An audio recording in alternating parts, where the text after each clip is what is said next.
الحمد لله رب العالمين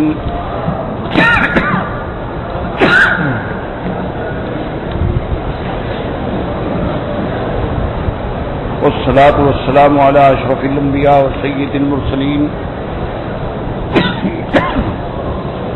سيدنا محمد وعلى آله وأصحابه أجمعين. اللهم صل على سيدنا محمد وعلى آل سيدنا محمد كما صليت على إبراهيم وعلى آل إبراهيم في العالمين إنك حميد مجيد. أعوذ بالله من الشيطان الرجيم. بسم الله الرحمن الرحيم. أولم ير الإنسان أنا خلقناه من نطفة فإذا هو خصيم مبين. وضرب لنا مثلا ونسي خلقه قال من يحيي العظام وهي رميم. قل يحييها الذي ينشأها أول مرة وهو بكل خلق عليم. الذي جعل لكم من الشجر الأخضر نارا فإذا أنتم منه توقدون. قال المؤلف والمفسر رحمه الله تعالى أدام النفع بعلومه وعلومكم في الدارين آمين إلى أن قال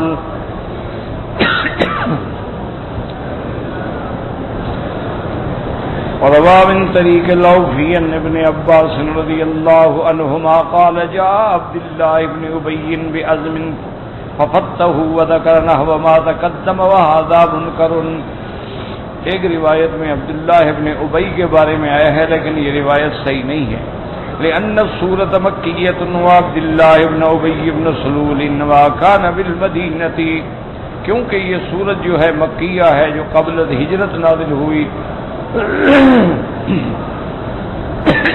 حضور صلی اللہ علیہ وسلم پر، اور عبداللہ ابن ابی ابن سلول رئیس المنافقین جو ہے وہ مدینہ منورہ میں تھا، وہ مکے میں تھا ہی نہیں. وعلى كل تقدير سواء كانت هذه الآيات قد نزلت في أبي بن خلف أو العاص بن وائل أو فيهما فهي عامة في كل من أنكر البعث. اب مفسر رحمۃ اللہ علیہ فرماتے ہیں کہ چاہے سبب نزول امیہ بن خلف ہو یا عاص بن وائل ہو، اصل معنی یہ ہے کہ العبرۃ بعموم اللفظ لا بخصوص السبب. یہ آیت جو ہے حکم ہے تمام ان لوگوں کے لیے جو منکرین بعث ہیں، جو قیامت کا انکار کرتے ہیں، ان کے رد میں اللہ نے نازل فرمائی ہے.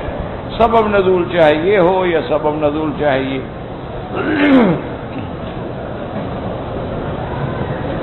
والالف واللام فی قوله تعالی اولم یر الانسان.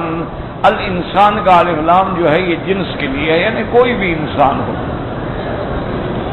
یہ کل منکر للبعث، ہر انسان جو قیامت کا انکار کرتا ہے اس کو شامل ہے. انا خلقناه من نطفة فاذا هو خصيم مبين. اي اولم يستدل من انكر البعث بالبدء على الاعاده فان الله ابتدى خلق الانسان من سلاله من ماء مهين وخلقه من شيء حقير ضعيف مهين. اللہ نے فرمایا کہ کیا یہ منکرین قیامت اس بات پہ دلیل نہیں پکڑتے، غور نہیں کرتے کہ اللہ تبارک و تعالیٰ نے ان کو پہلے بھی تو پیدا فرمایا ہے ایک گندے پانی سے، ایک حقیر پانی سے جو پیدا کرنے پہ قادر ہے، وہ دوبارہ تمہیں پیدا کرنے پہ قادر کیوں نہیں ہے؟ اس لیے فرماتے فخلقہ من شیء حقیر ضعیف مہین. اللہ نے انسان کو بنایا ایک نطفے سے جو حقیر بھی ہے، کمزور پانی بھی ہے، اور مہین اہانت گندا بھی ہے. کما قال عز وجل لم نخلقكم من ماء مهين فجعلناه في قرار مكين الى قدر معلوم.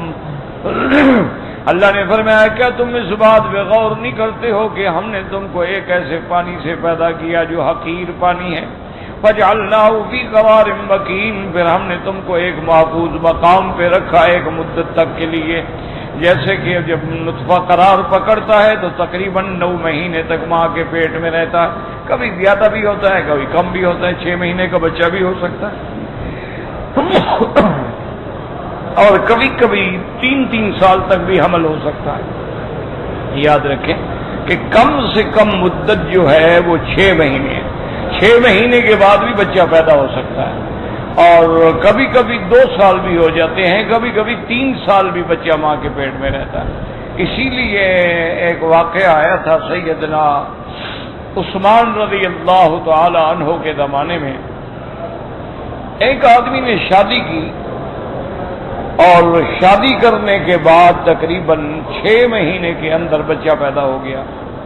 اس نے اپنی بیوی پہ یہ الزام لگایا اور حضرت عثمان کو شکایت کی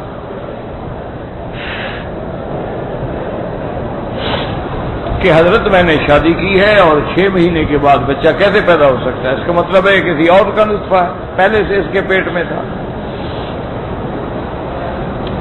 اور پھر بچہ پیدا ہو گیا ہے. اس سے بڑی دلیل اور ثبوت کی بھی کوئی ضرورت نہیں تھی. تو حضرت عثمان نے حکم دیا کہ بھی رجم کر دیا جائے، عورت کو رجم کر دو. وہ عورت کو لے کے گئے اور سیدنا علی کو پتہ لگا تو آپ فوراً پہنچے. آپ نے فرمایا عثمان کیا کر رہے ہو؟ فوراً بلاؤ واپس. تو واپس بلا لیا انہوں نے. کہا کیا بات ہے؟ نے کہا قرآن میں آتا ہے حملہ و فصالہ 30 شہرا، کہ حمل اور دودھ چھڑانا ان دونوں کی مدت 30 مہینے بھی ہو سکتی ہے. تو 30 مہینے تب مدت ہوگی کہ اگر دودھ چھڑانے کی مدت حولین کاملین 2 سال ہے تو پھر مدت حمل 6 مہینے. تو 6 مہینے کا بچہ پیدا ہو سکتا ہے. تم نے کیسے اس کو سزا دے دی؟ تو حضرت عثمان نے فوراً اپنا فیصلہ واپس لے لیا. اور اللہ کی قدرت ہے کہ جب وہ بچہ تھوڑا تھوڑا بڑا ہوا نا تو وہ تھا بھی اپنے صحیح اسی باپ کا تھا، شکل مشابہ. تو حضرت عثمان تو اس لیے حمل جو ہے 6 مہینے کا بھی ہو سکتا ہے، 8 مہینے کا بھی ہو سکتا ہے، 9 مہینے کا بھی ہو سکتا ہے، 1 سال کا بھی ہو سکتا ہے، 2 سال کا بھی ہو سکتا ہے اور 3 سال کا بھی ہو سکتا ہے. کبھی کبھی ماں کے پیٹ میں بچہ 3 سال تک بھی ہے. اچھا خدا کی شان دیکھیں، 6 مہینے کا بچہ پیدا ہو تو بچ جاتا ہے، 8 مہینے کا پیدا ہو نہیں بچتا ہے. یہ اللہ کی شان، اللہ تبارک و تعالیٰ کا نظام ہے. اچھا روح جو ہے وہ 4 مہینے کے بعد پھونک دی جاتی ہے. یعنی بچہ جب استقرار پکڑتا ہے ماں کے پیٹ کے اندر تو پہلے وہ نطفہ ہے، پھر علقہ ہے، پھر مضغہ ہے، اس پر گوشت چڑھایا گیا. فَثُمَّ انشَأْنَاهُ خَلْقًا آخَرَ، تو 4 مہینے کے بعد اس کے اندر روح پھونک دی جاتی ہے. اسی لیے حکم ہے کہ اگر 4 مہینے کے بعد کوئی عورت اپنا بچہ گرائے تو وہ قتل کی مرتکب ہے کہ بچے کی روح پیدا ہو چکی، بچہ صحیح معنی میں پیدا ہو چکا. تو اگر اس سے پہلے ہو تو گناہ تو ہے لیکن قتل انسانی نہیں ہوگا. گناہ تو ہے اسقاط حمل کہ بغیر کسی وجہ کے اسقاط حمل کرایا جائے تو یہ گناہ ہے، کیونکہ ایک تو بچہ مرے گا اور دوسرا عورت کی زندگی بھی خطرے میں ہوتی ہے. لیکن اگر 4 مہینے کے بعد کرائے اسقاط حمل تو اس کا معنی ہے وہ قاتل ہے، اس نے اپنے بچے کو قتل کیا. اب اس کا روح پھونکی جا چکی ہے، اب تو بچہ زندہ ہو گیا نا پیٹ میں. پہلے تو چلو ایک لوتھڑا تھا نا، ایک خون تھا، ایک علقہ تھا، ایک مضغہ تھا.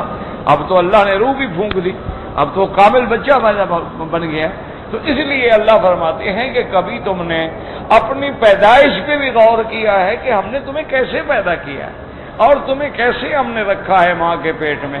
اور اللہ کی شان دیکھیں کہ جب بچہ ماں کے پیٹ میں ہونا یوں کھڑا ہوتا ہے، سر اوپر ہوتا ہے، حضرت کی ٹانگیں نیچے ہوتی ہیں. اور جب پیدا ہونے کا وقت آ جاتا ہے نا ولادت کا، اللہ اس کو ہدایت فرماتا ہے کہ اب جناب کلٹی کھاؤ جلدی جلدی.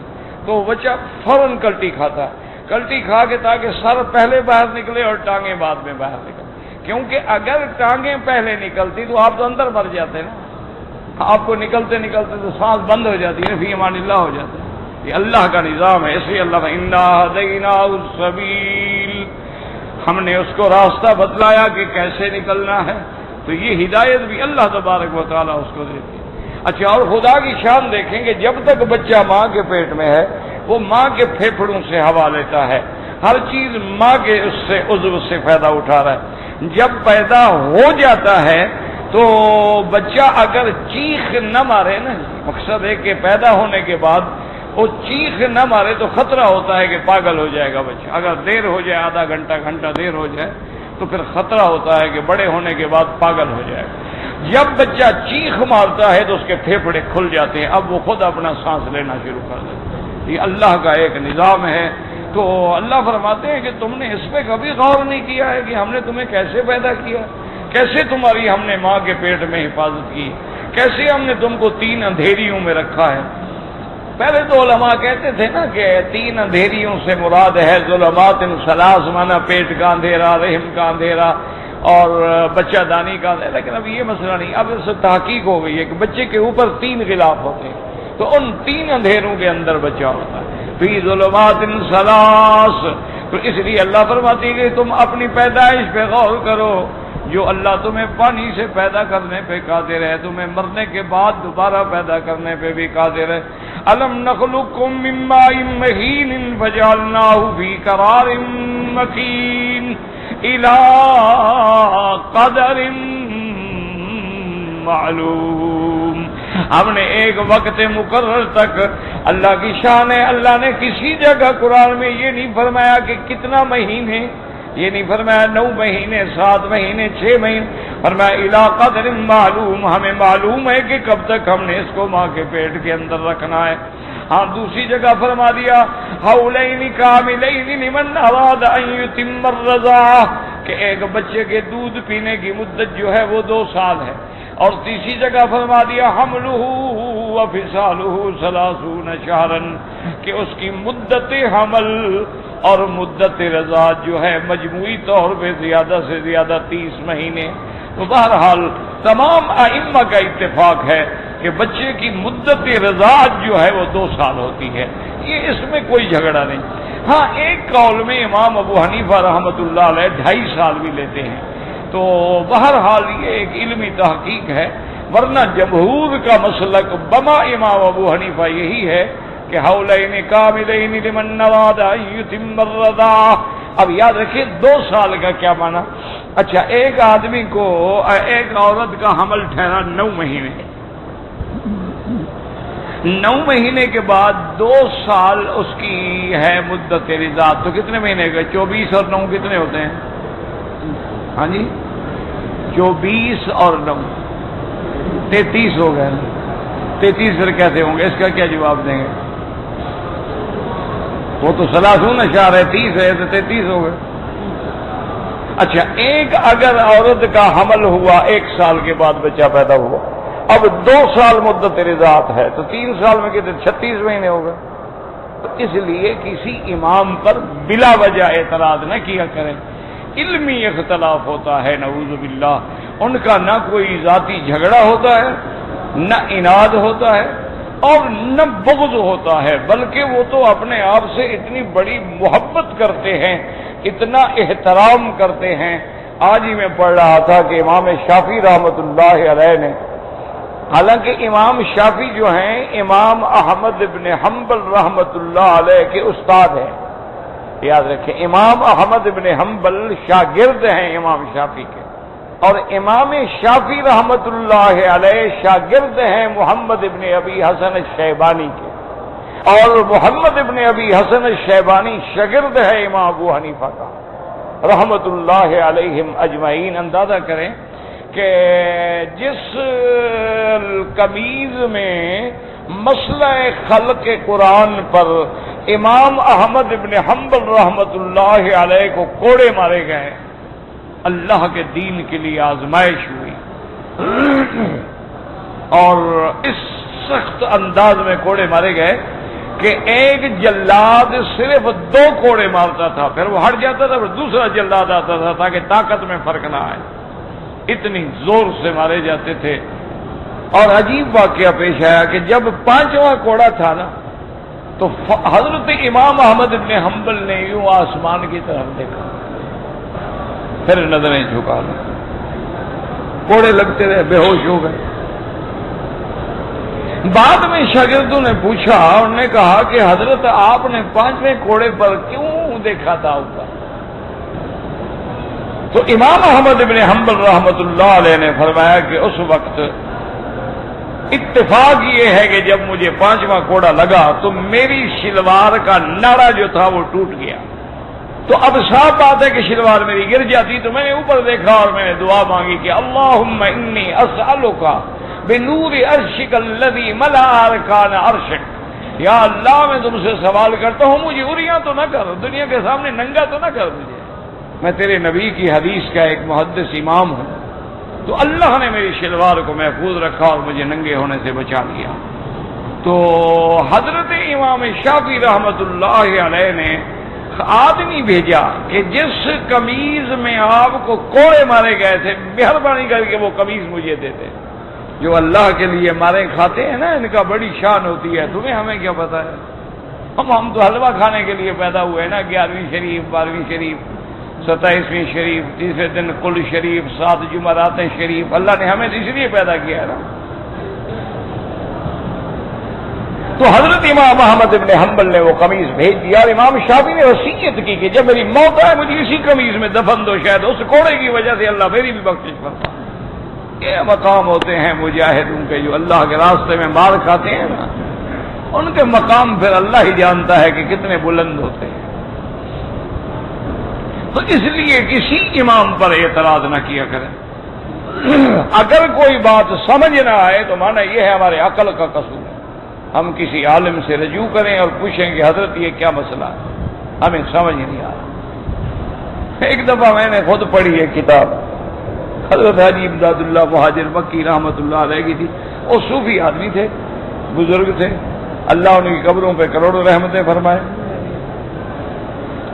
ان کی کتاب میں ایک جگہ لکھا ہوا تھا کہ برآ شخص معرفت باری تعالی حرام است کہ خود را از کافر فرہنگ بہتر دانند. کہ اللہ کی معرفت اس بندے پہ حرام ہو جاتی ہے جو اپنے آپ کو کافر سے اچھا سمجھے. اب ہم طالب تھے, پڑھتے تھے, چھوٹی کتابیں پڑھتا تھا میں. والد صاحب کے پاس میں وہ لے گیا کتاب. میں نے کہا حضرت یہ کیا ہے, آپ کہتے ہیں استادوں کے بھی استاد ہیں اور استادوں کے شیخ ہیں, اتنا بڑا آدمی یہ کیا لکھ رہا ہے کہ ہم اپنے آپ کو کافر سے بھی اچھا نہ سمجھیں. بھائی ہم مسلمان ہیں. فمن حسن قولا ممن قال, قرآن میں آتا نا من حسن قول ممن عمل صالحا وقال اننی من المسلمین. اسی طرح قرآن میں آتا ہے پیغمبر نے کہا وانا اول المسلمین. تو مسلمان ہونا تو اتنا بڑا اعزاز ہے, اتنا بڑا فخر ہے کہ اللہ نے ہمیں مسلمان بنایا. اور ہم سمجھیں کہ جی کافر سے بھی ہم اچھے نہیں ہیں, وہ انگریز ہم سے اچھا ہے, کافر اچھا ہے. یہ کیا مطلب ہوا؟ تو والد صاحب نے مجھے کہا کہ بے وقوف, جب تم اس علم کو جانتے نہیں تمہیں کس نے مشورہ دیا تھا یہ کتابیں پڑھو؟ حضرت کتابیں جو لائبریری میں رکھی ہوتی ہیں تو بندہ اٹھا لیتا ہے. انہوں نے کہا جب ایک آدمی ایک علم نہ جانتا ہو اس کو دخل دینے کی کیا ضرورت ہے؟ اللہ کے بندے نے کہا تم کافیہ شافیہ پڑھتے ہو, تم نحو صرف پڑھتے ہو, جاؤ اپنی کتابیں پڑھو, تمہیں کیا ہے ان کتابوں سے؟ میں نے کہا حضرت جو کچھ ہوا غلطی تو ہو گئی, میں نے اٹھا لیا. میرے دماغ میں تو کیڑا ہے نا کہ آپ کے بزرگوں نے یہ کہا غلط لکھا ہے. انہوں نے کہا نہیں بزرگوں نے صحیح لکھا ہے, تم نے نہیں سمجھا. میں نے کہا جی کیسے صحیح لکھا ہے؟ انہوں نے کہا اچھا تم سیدھی بات کرو, تمہیں میں علمی جواب دوں, تم کیا سمجھو گے, جاہل آدمی ہو تم. تو میں نے کہا جی چلو جیسا بھی ہو کوئی جواب تو دیں بہرحال, کیونکہ میرے دماغ میں ابھی ایک کلیہ کھڑا ہے, بس یہ تو کھولتا رہے گا. انہوں نے کہا مجھے یہ بتاؤ اللہ اس بات پہ قادر ہے کہ تمہیں کافر کر دے؟ میں نے کہا جی ہاں. چھوڑو راستہ دے دو, جانے دو, چھوڑو. کوئی دماغ کا ہلا ہوا ہے میرے خیال میں شہری کا, اور راستہ اس کو نہیں ملا, مردوں سے ملا ہے. انا للہ و انا الیہ راجعون. بوڑھی عورت ہے بیچاری, وہ دماغ ہل جاتا ہے نا, پردے ہل جاتے ہیں. تو اب جناب یہ ہے کہ انہوں نے کہا کہ کیا اللہ اس بات پہ قادر ہے کہ تمہیں کافر کر کے مار دے؟ کہا جی بالکل قادر ہے. دماغ کچھ نہ کہو, بالکل کچھ نہ کہو, بس لا حول ولا قوت الا باللہ کہو گے اور بات بڑھ جائے گی. لا حول ولا قوت الا باللہ لا حول ولا قوة إلا بالله أعوذ بالله من الشيطان الرجيم أعوذ بالله من الشيطان الرجيم أعوذ بالله من الشيطان الرجيم لا حول ولا قوة إلا بالله العلي العظيم لا حول ولا قوة. کچھ نہ کہو، بالکل کچھ نہ کہے، بیچاری معذور ہے. انہوں نے کہا اللہ اس بات میں بھی قادر ہے کہ اس کافر کو مسلمان کر دے. میں نے کہا ہاں قادر ہے. انہوں نے کہا انہوں نے یہی لکھا ہے کہ کبھی اکڑ نہ کیا کرو، ایسا نہ ہو کہ خدا تجھے کافر کر دے اس کو مسلمان کر دے. اس لیے اپنے آپ کو تکبر نہ کیا کرو کہ میں مولوی اور میں فلاں. اللہ کو گمراہ کر کے مار دے کیا کرو گے؟ اور اللہ اس گمراہ کو اگر صالح کر دے تو کیا کر دو؟ تو لہذا یہ باتیں ہوتی ہیں جو سمجھنے والے سمجھتے ہیں، ہمیں کیا پتا. ہم تو 2 اور 2 کہیں گے نا 4 روٹیاں. بھوکے سے پوچھے نا کہ 2 اور 2 کہے گا 4 روٹیاں. تو اس لیے ہمیشہ یاد رکھیں، کبھی بھی کسی امام کا قول پڑھیں، کسی اللہ والے کا قول پڑھیں، اولیاء اللہ کا قول پڑھیں، سمجھ نہ آئے چپ کر دیں، یا صاحب البیت سے رجوع کریں کہ حضرت یہ آپ کے مسلک کی بات ہے، ہمیں سمجھ نہیں آئی، مہربانی کر کے ہمیں سمجھا دو، وہ حل کر دیں. 1 منٹ لگتا ہے، حل ہو جائے.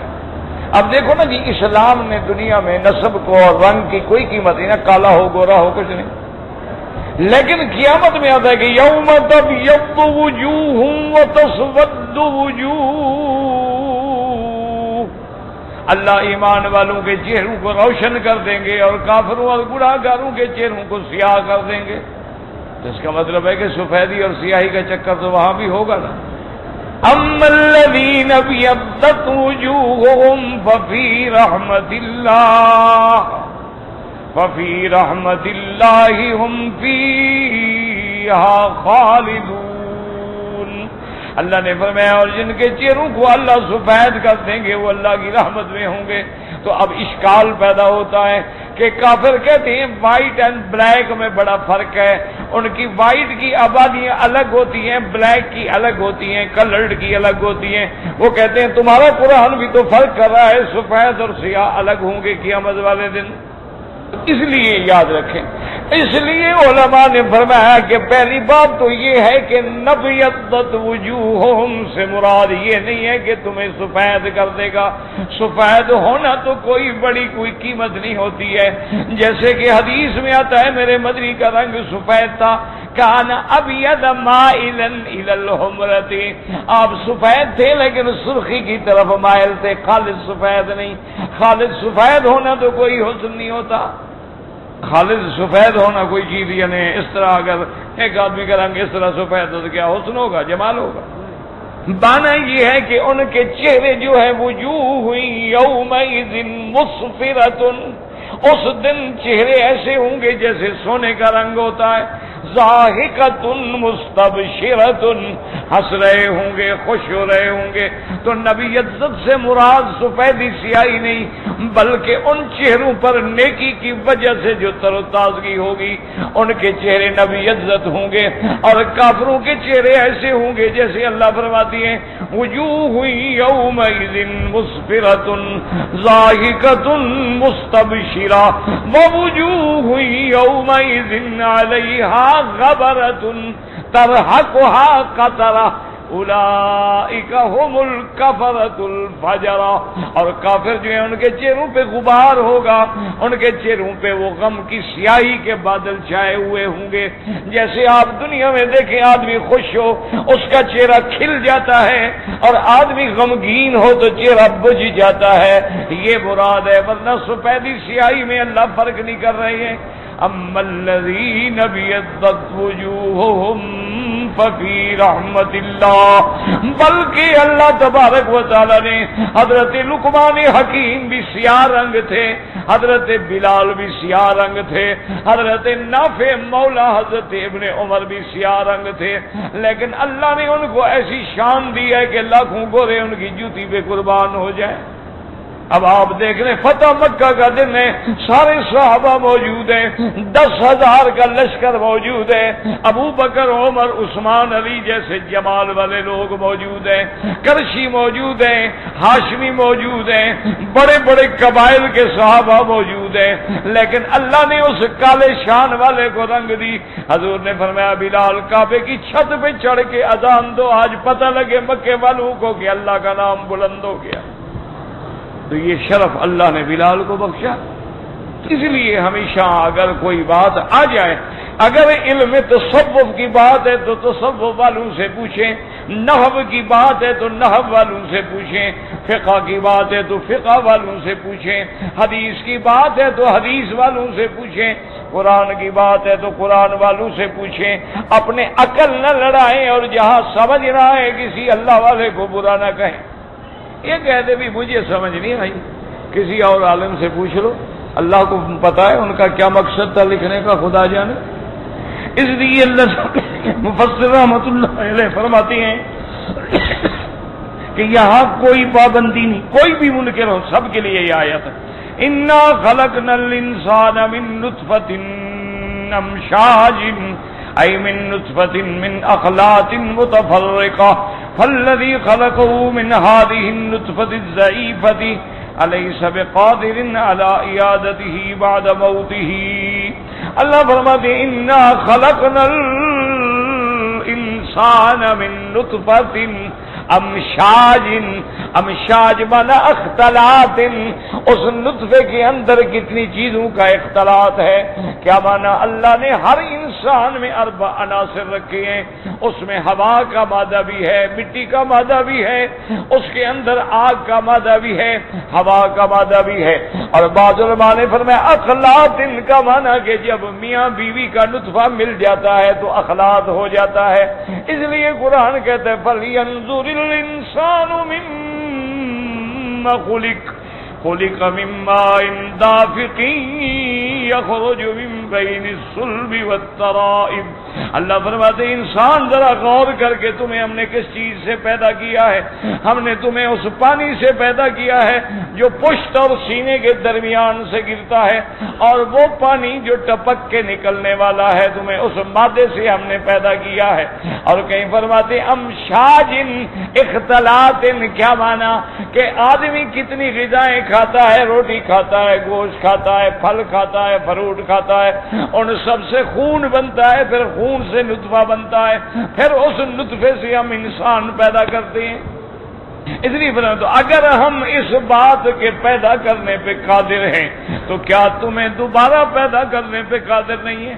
جو اللہ تمہیں بنا سکتا ہے جب تم کچھ بھی نہیں تھے. ایک زمانہ تم پہ ایسا بھی گزرا ہے جب تیرا نام بھی نہیں تھا، وجود بھی نہیں تھا، نشان بھی نہیں تھا. هل أتى على الإنسان حين من الدهر لم يكن شيئا مذكورا.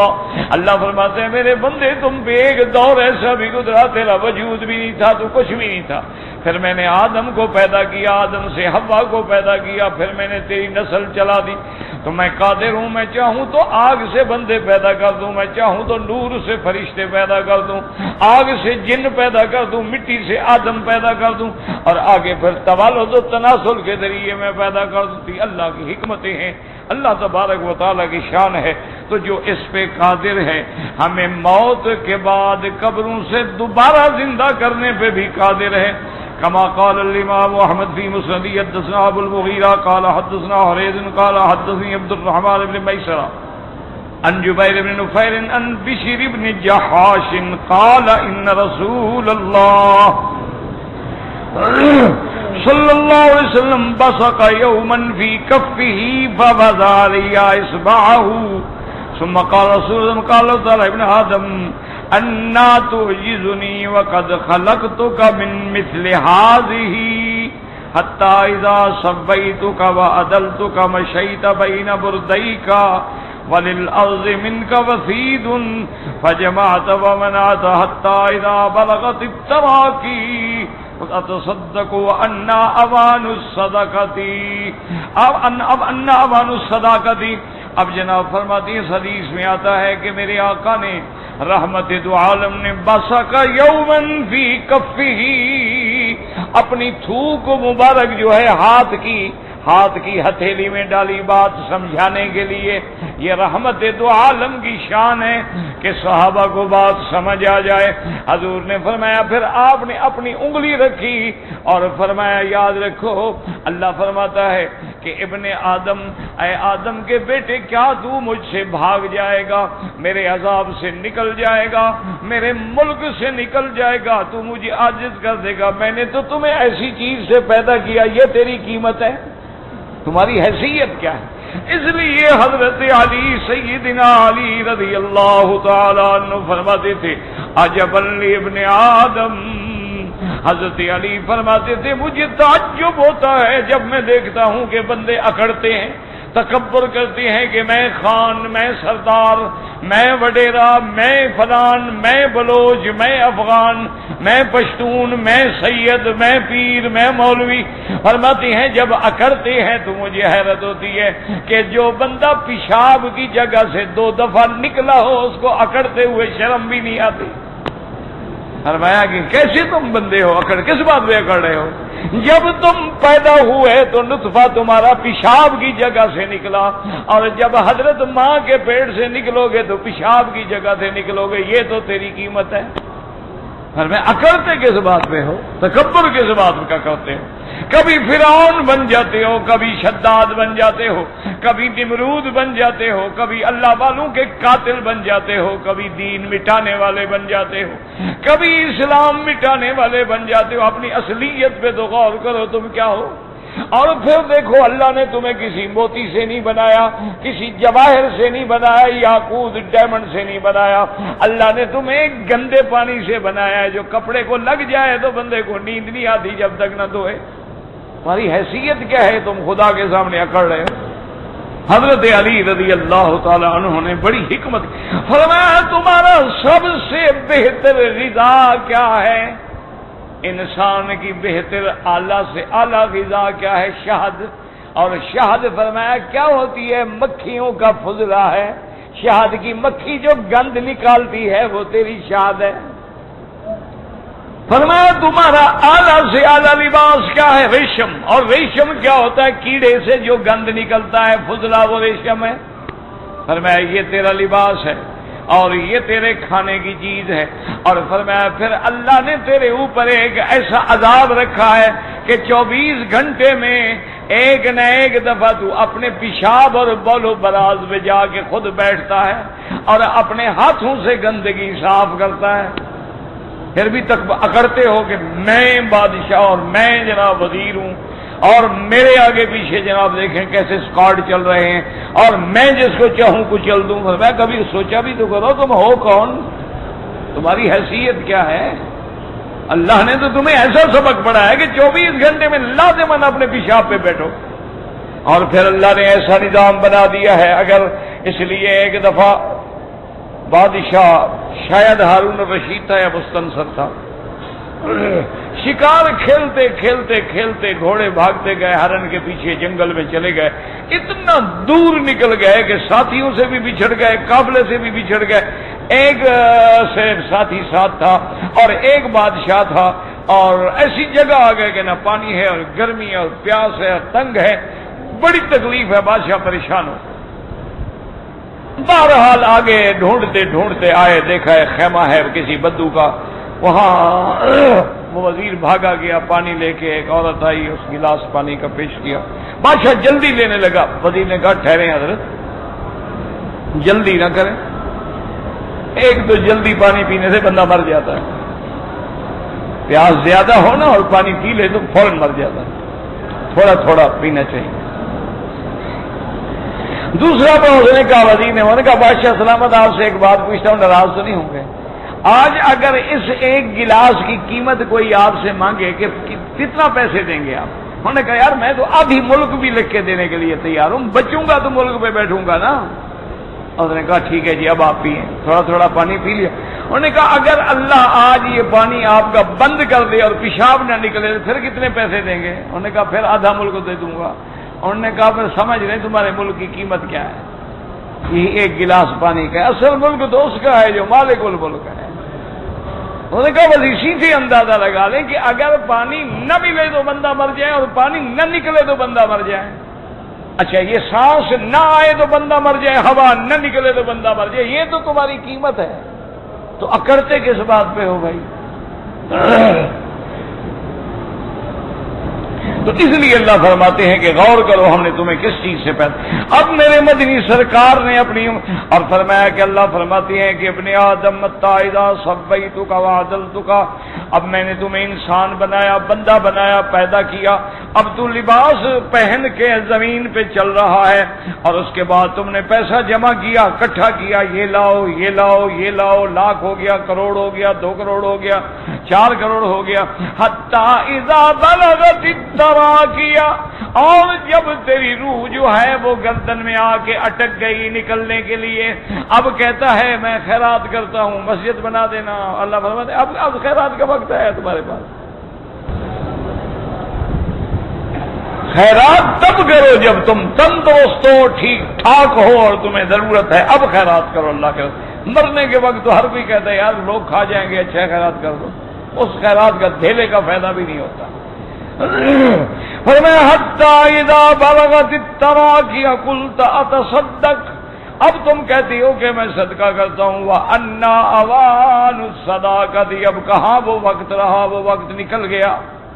فَرَوَاهُ ابن ماجہ، نبی بکر نبی شیبہ بن یزید بن ہارون حرید بن عثمان بھی. وَلِهَذَا قَالَ تَعَالَىٰ وَضَرَبَ لَنَا مَثَلًا وَنَسِيَ خَلْقَهُ. اب یہ بندہ ہمارے سامنے مثالیں دیتا ہے، اپنی پیدائش کو بھول گیا ہے.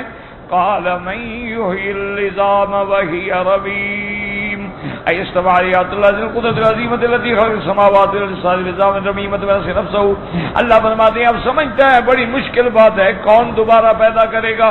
اللہ نے فرمایا وہ جاہل جس نے آسمانوں کو پیدا کیا، زمینوں کو پیدا کیا، تمہیں پیدا کیا، وہ تمہیں دوبارہ پیدا کرنے بھی قادر ہے. ان اللہ تعالی خلقه من العدم الى الوجود فعل من السماوات ما استبعد وانكر وجهده.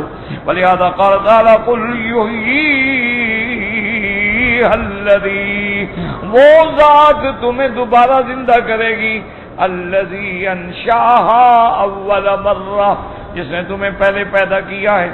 وَهُوَ بِكُلِّ خَلْقٍ عَلِيمٌ، اور اپنی مخلوق کے ذرے ذرے کا میرے اللہ کو علم ہے. یعلم النظام فی سائق الارض ورجایا این ذهبت وین فرقت مزقت. اللہ جانتے ہیں کہ میرے اس بندے کی ہڈی کہاں کہاں گئی، کہاں کہاں ریزہ ریزہ پہنچے، سب کو جمع کر کے تمہیں دوبارہ کھڑا کریں گے، اور پھر ذرے ذرے کا حساب ہوگا. فَمَن يَعْمَلْ مِثْقَالَ ذَرَّةٍ خَيْرًا يَرَهُ وَمَن يَعْمَلْ مِثْقَالَ ذَرَّةٍ شَرًّا يَرَهُ.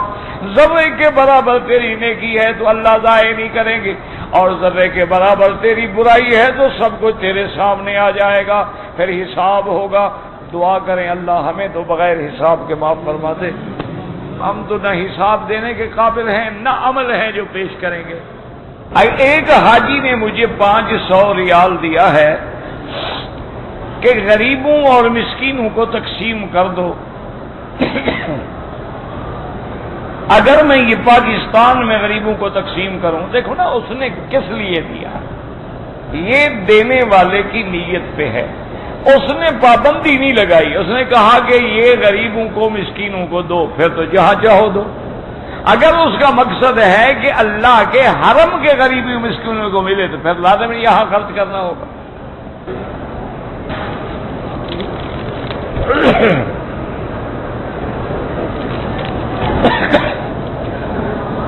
افضل یہ ہے کہ ہر طواف کرنے کے بعد 2 رکعت پڑھ کے پھر دوسرا طواف شروع کریں.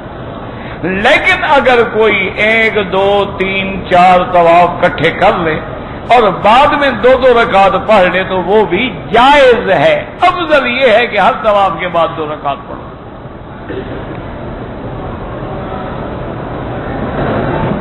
میں نے کل عمرہ کیا، صفا مروہ دوڑنے کے بعد میں نے اس طرح نہیں پھروایا لیکن مشین پھروائی. میرا بھائی یہ تمہارے حالات ہیں، اگر مشین میں بال آ گئے تو مشین پھرانا بھی جائز ہے. اگر بال اتنے چھوٹے ہیں کہ مشین میں نہیں آتے تو پھر اس طرح پھروانا لازم ہے.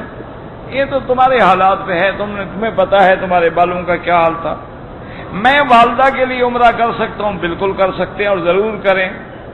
کہتے جی کہ مدینہ منورہ میں جیسے حکومت نے انتظام کیا ہے کہ عورتوں کے لیے الگ صلاۃ و سلام پڑھنے کا وقت ہے اور مردوں کے لیے الگ وقت ہے. اگر اللہ کے گھر میں بھی طواف کا ایسا انتظام کر دیا جائے تو یہاں بھی اختلاط جو ہے مردوں اور عورتوں میں اس سے ہم بچ جائیں گے. لیکن مدینے پاک میں طواف نہیں ہوتا. مدینے پاک میں طواف ہے. اچھا پھر حضور کے زمانے میں عورتوں اور مردوں نے اکٹھا طواف کیا ہے تو اب تم یا میں کون ہوں روکنے والا؟ یہ گھر میں بیٹھ کے سوچ تو لیتے ہو. لیکن الحمدللہ یہاں حکومت علماء کی ہے، مشائخ ہیں، بڑے بڑے فقہاء ہیں. یہاں امام حرم ایسے نہیں ہیں جیسے ہم مولوی پکڑ کے کھڑا کر دیتے ہیں. یہ تو بڑے بڑے عالم ہیں. یہاں دارالفتاء ہے، رابطہ عالم اسلامی ہے، حیۃ کبار العلماء ہے، حیۃ الاغاثہ ہے، حیۃ الافتاء ہے، اور پھر لجان بنے ہوئے ہیں. بڑے بڑے علماء ایک ایک مسئلے پہ بیٹھ کے غور کرتے ہیں. ایسے نہیں ہوتا کہ جو مرضی آئے کر دو. اب مجھے بتائیں مثلا ایک ہم نے ٹائم رکھا ہے کہ بھائی عورتوں کو طواف کا وقت ملے گا رات کو عشاء کے بعد، دن میں وقت ہی نہیں ہے. اس کا جہاز جانے والا ہے، اسے طواف الوداع کرنا ہے، کیا کریں؟ اس کا قافلہ تیار ہے، اس کا گروپ جا رہا ہے. اب وہ رات کو بیٹھی رہے طواف الوداع کے لیے تو گروپ تو کیا. میرا بھائی یہاں بڑی مشکل ہے. یہاں صرف ایک حل ہے کہ اللہ آپ کو، ہمیں، ہماری بیٹیوں اور بہنوں کو حیا دے کہ ہم خود ان کی تربیت کریں کہ وہ مردوں سے ہٹ کے طواف کریں اور ان اوقات میں طواف کریں جس میں رش کم ہوتا ہے. 10 طواف کے بجائے 1 طواف کریں، لیکن غیر مرد کو ان کا ہاتھ نہ لگے، ان کا پلو نہ لگے، ان کا دامن نہ لگے.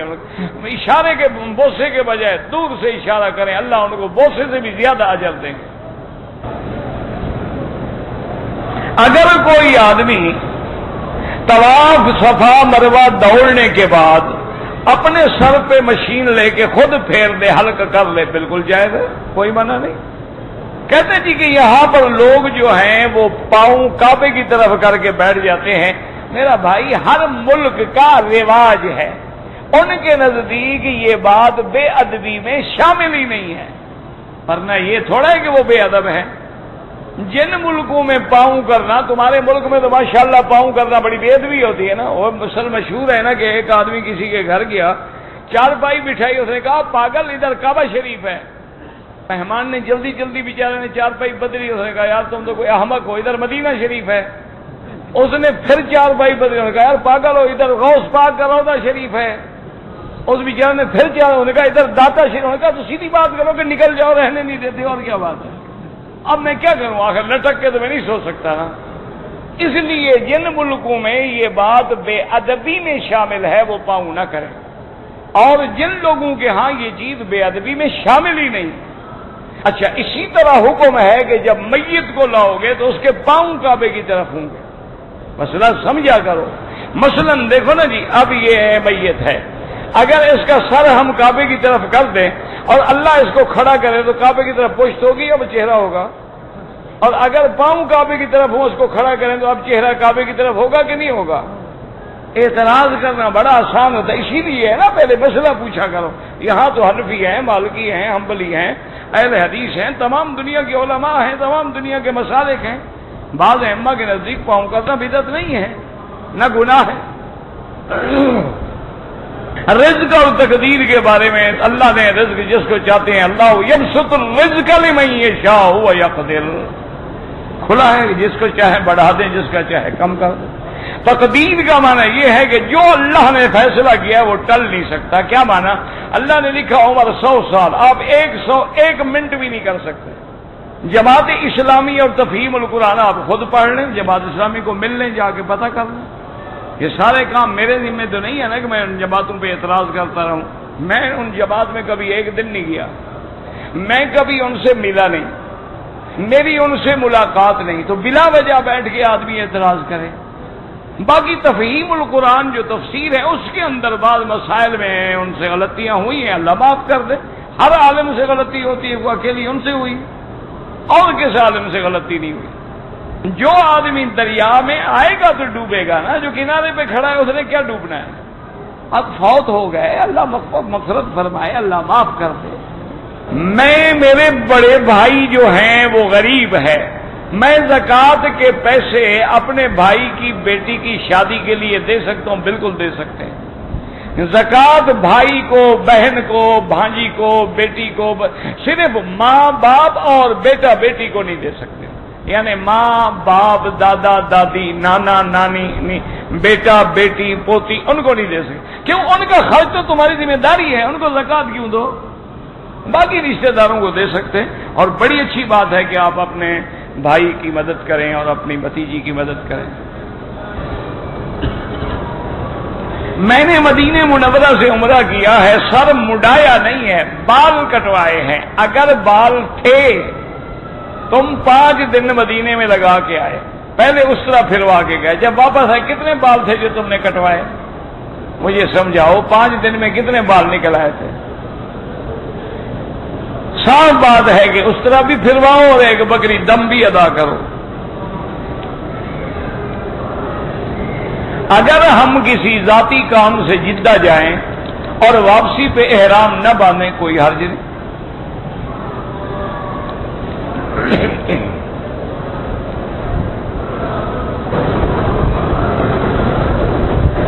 بہرحال اگر کوئی آدمی مکے میں یا مدینہ پاک میں 15 دن رہنے کی نیت کر لے، اب نماز پوری پڑھے گا، چاہے 5 دن کے بعد بھی چلا جائے۔ اللہ نیتوں کو دیکھتے ہیں، انما الاعمال بالنیات۔ ایک آدمی مدینے سے آیا، وہاں سے احرام نہیں باندھا، مسجد عائشہ سے احرام باندھا، دم پڑ گئی کہ میقات سے گزر کے آ گیا۔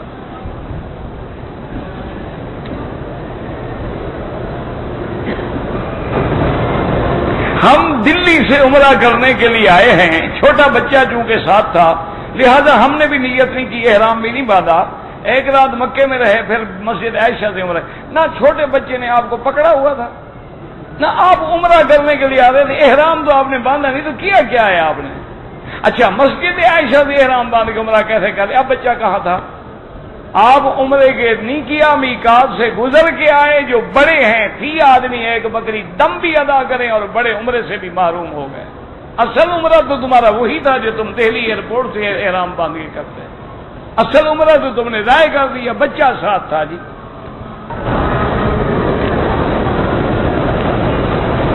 جب بھی عمرہ کرو، بال چاہے نہ بھی ہوں اس طرح پھروانا ہوگا۔ مسجد عائشہ سے عمرہ ہو سکتا ہے؟ ہاں ہو سکتا ہے۔ نماز جنازہ میں ایک طرف سلام پھیرو جائز ہے، 2 طرف پھیرو جائز ہے، کوئی مسئلہ نہیں۔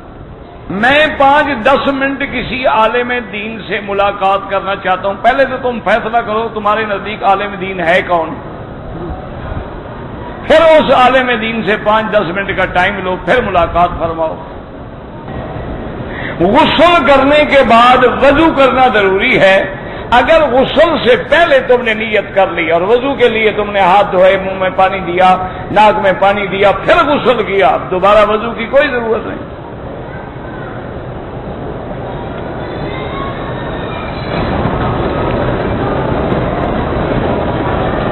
طواف کے بغیر حجر اسود کو بوسہ دینا خلاف سنت ہے، موقع ملے دے دو، نہ ملے نہ دو۔ کہتے ہیں جی کہ قبر میں جو بزرگ ہیں وہ ہماری باتیں سنتے ہیں، ہماری تو تم زندہ نہیں سنتے ہو، مجھے مردے کا کیا پتا، ہماری تو تم زندہ جو کھڑے ہو، ایمان سے کہو کتنے آدمی نے داڑھی رکھ لی ہے مکے مدینے میں آ کے، سن لیا ہے تم نے؟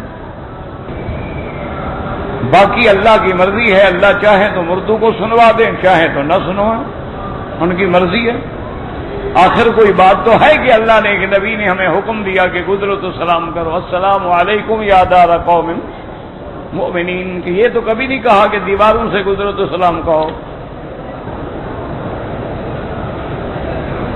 اگر اس زمانے میں کوئی مسلمان کافر کا ساتھ دے تو وہ مسلمان رہے کس بات میں ساتھ دے، یہ فیصلہ کرو نا پہلے۔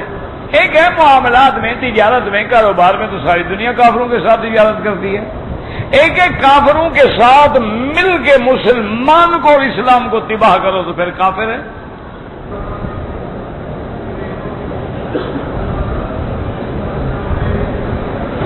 آپ کے والد نے اگر آپ کی بیوی سے ناجائز گناہ کیا، آپ کا نکاح ختم ہو گیا، انا للہ و انا الیہ راجعون، لا حول ولا قوت الا باللہ۔ لا حول ولا قوت الا باللہ۔ اب کیا اعتبار ہے؟ جب باپ پر بھی اعتبار نہ ہو تو باقی کیا ہوگا؟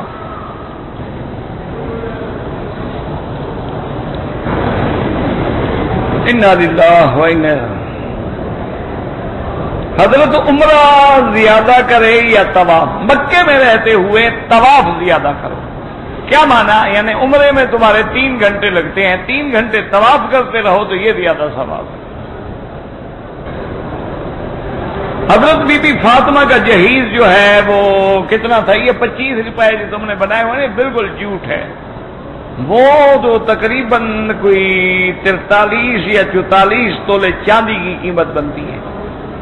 یہ تو لوگوں نے گھڑا ہوا ہے جی بی بی فاطمہ والی مہر لکھ دو۔ نماز بی بی فاطمہ والی کون پڑھے گی؟ مہر تو بی بی فاطمہ والی ہو نماز۔ اور اگر بی بی ایک نماز چھوڑ دے وہ تو کافر ہو گئی۔ امام احمد حنبل فرماتے ہیں نکاح بھی ختم ہو گیا۔ تو پہلی رات جو دلہن ہماری ماشاءاللہ اپنے عروسی جوڑے میں بیٹھی رہتی ہے، عشاء بھی گئی فجر بھی گئی، وہ تو کافر ہو گئی، نکاح کہاں رہا؟ اس کے بعد تو زنا ہے، اور اولاد بھی زنا ہے۔ امام احمد ابن حنبل، امام ابن تیمیہ، ابن القیم کا فتویٰ ہے کہ ایک نماز چھوڑنے والا مرد ہو یا عورت کافر ہو جاتا ہے۔ وہ فرماتے ہیں اگر مر جائے تو اس پر جنازہ بھی نہ پڑھو اور مسلمانوں کے قبرستان میں بھی اس بدبخت کو دفن نہ کرو۔ یہ تو باقی ائمہ ہیں جو کہتے ہیں فاسق فاجر ہو جاتا ہے اور ایسا گناہ کیا ہے جو اس کو کفر تک لے جائے گا، کافر ہوا نہیں۔ لیکن ایک امام تو کھڑا ہے، اور پھر نبی کی حدیث صریح بھی یہی ہے کہ من ترک الصلاۃ متعمدا فقد کفر، جو آدمی جان بوجھ کر نماز چھوڑ دے وہ کافر ہو گیا۔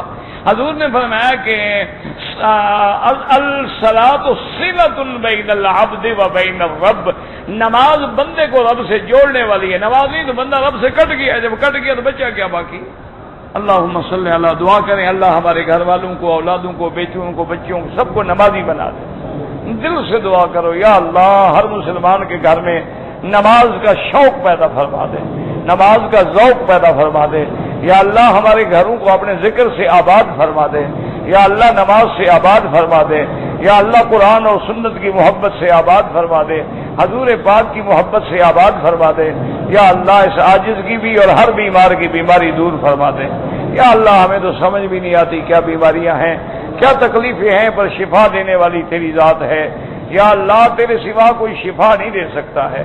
اذهب الباس رب الناس انت شافی لا شفاء الا شفاؤک، شفاؤک لا یغادر سقما، اعوذ بکلمات اللہ التامات من شر هذا الوجه، اعوذ بکلمات اللہ التامات من شر ما خلق، اعوذ بکلمات اللہ التامات من شره وشر عباده ومن همزات الشیاطین ان يحضرون، بسم اللہ الذی لا يضر مع اسمه شیء فی الارض ولا فی السماء وهو السمیع العلیم، اللهم انا نعوذ بك عن البرص والجذام وعن سیء الاسقام، اللهم اصرف عنا وعن اهلنا واولادنا وبناتنا واموالنا كيد الكائدين وحقد الحاقدين وسحر الساحرين ومكر الماكرين والظلم الظالمين، يا قوي يا عزيز يا قوي يا عزيز، اللهم انا نسألك من الخير كله عاجله وآجله ما علمنا منه وما لم نعلم، اللهم انا نعوذ بك من الشر كله عاجله وآجله ما علمنا منه وما لم نعلم۔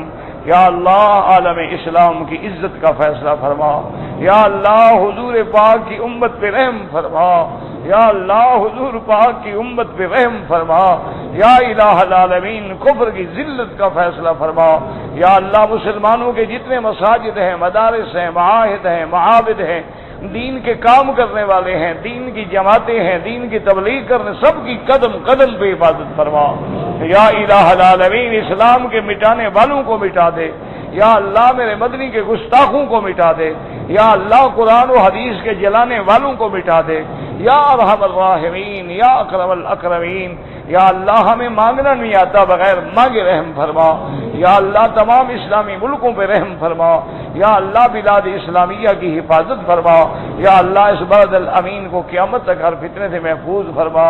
سبحان ربک رب العزت عما یصفون وسلام علی المرسلین والحمد للہ رب العالمین۔